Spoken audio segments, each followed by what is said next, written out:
Hi everybody, Cheryl Knowlton with Dynamite Productions, back for episode 4 with Clay Johnson, Castle and Cooke Mortgage.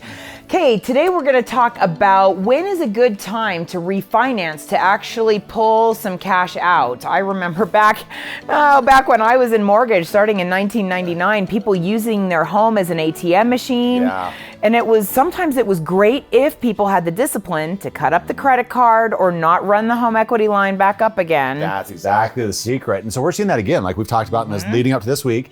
Values have been going back up. People have great equity in their homes. Yes, they do. If they can drop the rate, drop their mortgage insurance, awesome. And then there are those times where they say, hey, we have this equity. Is there any way we can kind of like help a little bit? Maybe there's been a layoff in the home or something. They need to reduce their monthly outgo. So we'll look at doing kind of a debt consolidation. What you have to be really careful of. I love it when it's for like building a real estate investment portfolio. But when it's just paying off credit cards, unfortunately, I've been doing this 22 years and I've worked with a lot of the folks the same time doing the same thing over and over again. And that's the definition of insanity, right? Yes. Doing the same thing over and over again and expecting different results. So I, fortunately, with a lot of those clients, I built up a good enough relationship that I can say, hey, this time let's make sure we shred those credit cards. You know, you keep the account balances open from a credit management perspective, possibly, if you have the discipline.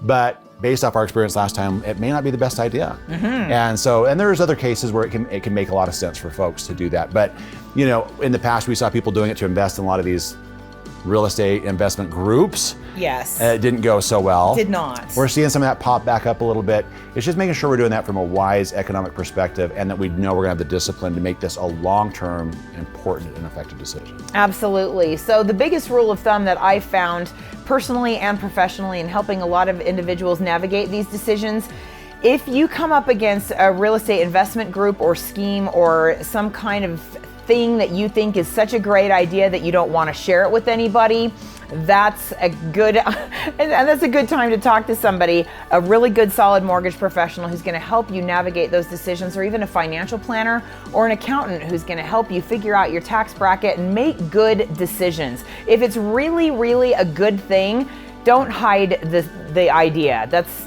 a recipe for disaster. Yeah. And when it starts, when the lead in is, hey, this is an exclusive opportunity for, you know, you got to be kind of careful there. We've just seen too much of that over the years. And kind of is code for really. Yes, really careful there. Yes. So just a couple of tips that we've seen, guys. There are those times, if you have some questions, want to look at some scenarios, just let us know. We'd be happy to run it for you and give our opinion if we think it's a great time or not. And we will be very upfront about that. I can think of 2 times last week where John and I just said, you know what, probably not the best thing right now based off your circumstances.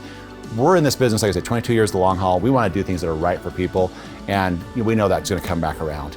So that's one of my favorite things to do is say, not right now. And that's the best way to play a long game. Yes. Yep. Absolutely. So if you have any questions, let us know. Otherwise, it's been super fun, as always, with Cheryl here. Yay. And we'll look forward to catching you guys next time. Thanks. Bye-bye.